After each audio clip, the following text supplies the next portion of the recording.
মঙ্গলমারি এই প্রত্নস্থল এটা খুবই গুরুত্বপূর্ণ, আপনারা সবাই জানেন।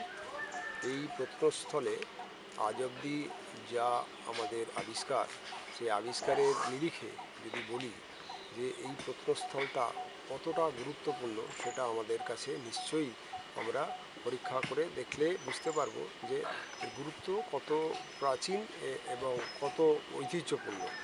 এই মোগলমারি গ্রামটা শুধু এই মাউন্ট নয়, এই গ্রামের সমস্ত জায়গা এই বুদ্ধ ধর্মের সাথে একসময় যুক্ত ছিল। বুদ্ধিস্টরা এখানে বুদ্ধং শরণং গচ্ছামির যে আওয়াজ উঠত, সেইটা আমরা এখন অনুধাবন করতে পারছি। কারণ এই 2013 সালে যখন রাজ্য সরকার, পশ্চিমবঙ্গ সরকার আমাদের এই মোগলমারি সাইটটাকে, মোগলমারি প্রত্নস্থলকে তার সংরক্ষিত প্রত্নস্থল হিসেবে ঘোষণা করে, তারপরে আমরা এই এক্সকাভেশন শুরু করেছি। এই এক্সকাভেশনের মাধ্যমে আমরা প্রথম বছরে বৌদ্ধ বিহার এবং আমরা বুদ্ধি ধর্মের সাথে যুক্ত বিভিন্ন স্থাপত্য আমরা পার্টলি আংশিকভাবে আমরা উদ্ধার করতে সমর্থ হয়েছিলাম।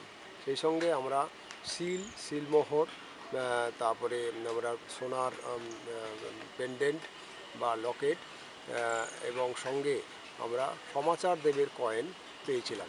আপনারা জানেন যে এই ইতিহাস যারা আমরা অনুরাগী সাধারণ মানুষ বা ঐতিহাসিক প্রত্নতাত্ত্বিক, প্রত্যেকে আমরা জানি যে বাংলার ইতিহাস রচনা করতে গেলে আমাদের গুপ্ত পরবর্তী যুগ থেকে শশাঙ্কের উত্থান, এই মধ্যবর্তী সময়টা খুবই গুরুত্বপূর্ণ এবং একটা অস্পষ্ট চিত্র আমাদের সামনে আসে।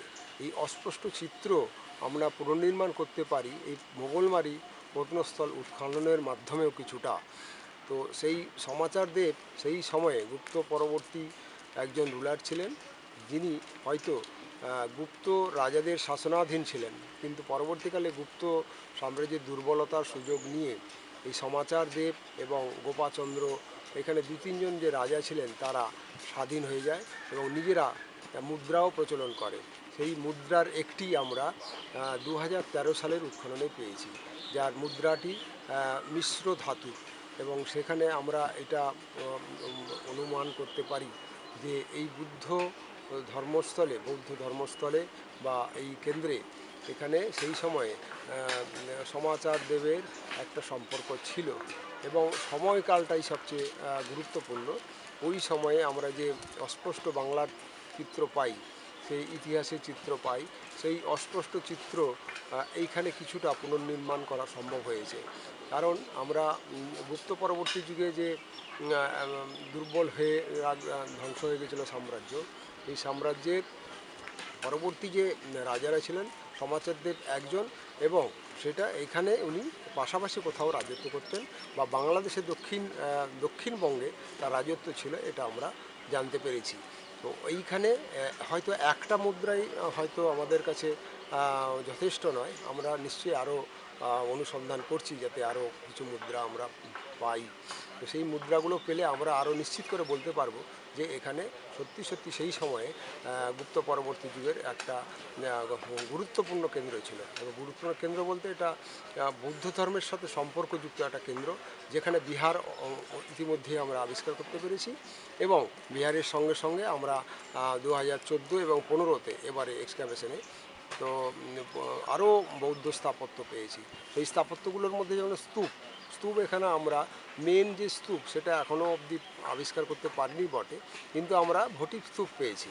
ভোটিভ স্তূপ এবং ভোটিভ স্তূপের বেসগুলো যেগুলো হচ্ছে ফাউন্ডেশন বা যে চতুষ্কোণাকৃতি যে ভিত, সেইটা আমরা উদ্ধার করতে পেরেছি।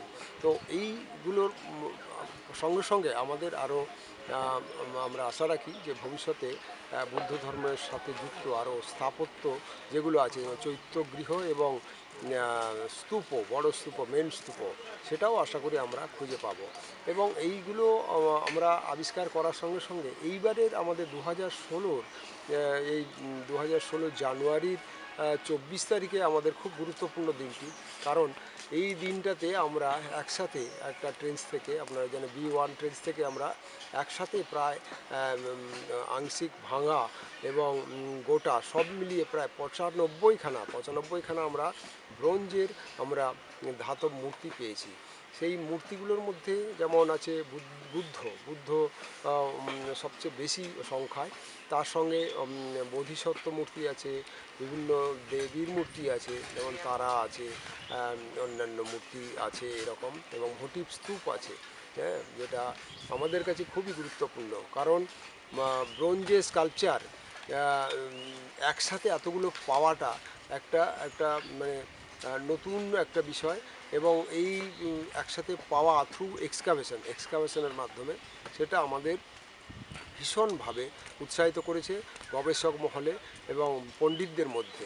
তারা প্রত্যেকেই এটা গবেষণা করে দেখতে চান যে একসাথে এতগুলো বুদ্ধ মূর্তি এবং একসাথে এতগুলো ব্রোঞ্জ স্কাল্পচার পাওয়ার পেছনের কারণটা কী। সেই কারণ নিশ্চয়ই অনুধাবন করা যাবে এগুলো যথাযথভাবে যদি আমরা গবেষণার আসি।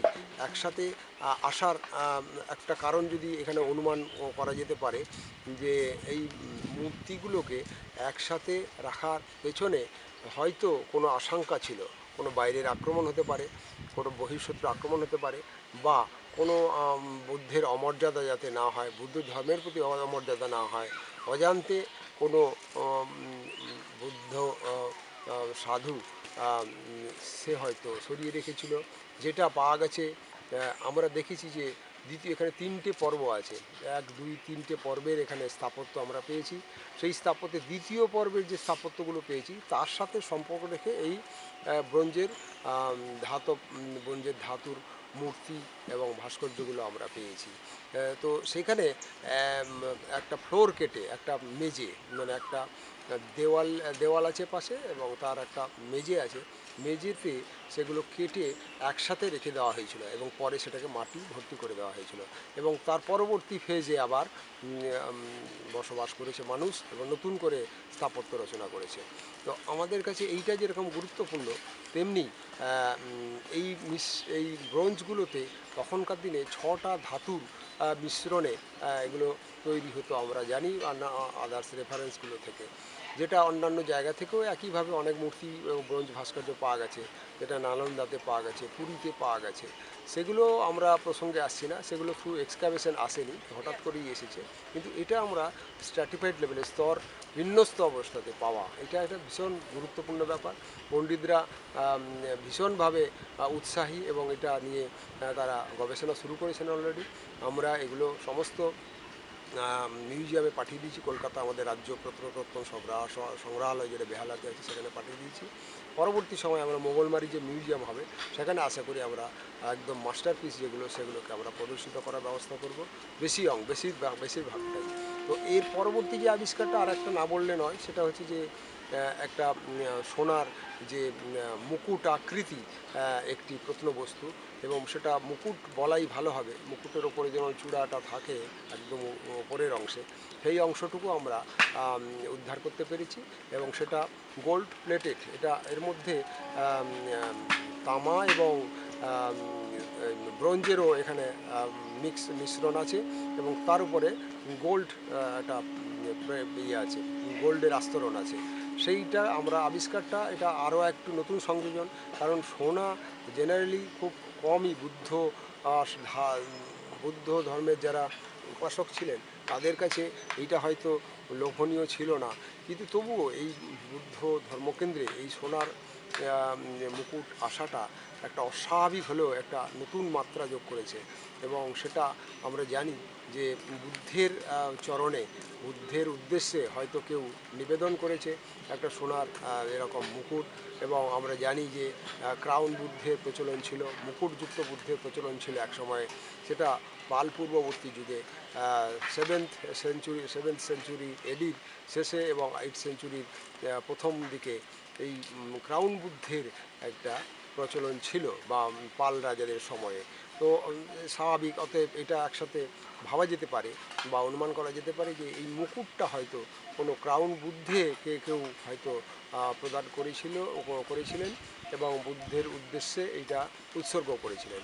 তো পাওয়াটাই স্বাভাবিক। আমরা আরও আশান্বিত যে আরও বহুদিন ধরে এখানে কাজ করতে হবে বা অনেক কাজ বাকি আছে, সেখানে হয়তো আরও নতুন নতুন আবিষ্কার আমাদের কাছে নতুন দিগন্ত খুলে দেবে এবং সেই নতুন দিগন্ত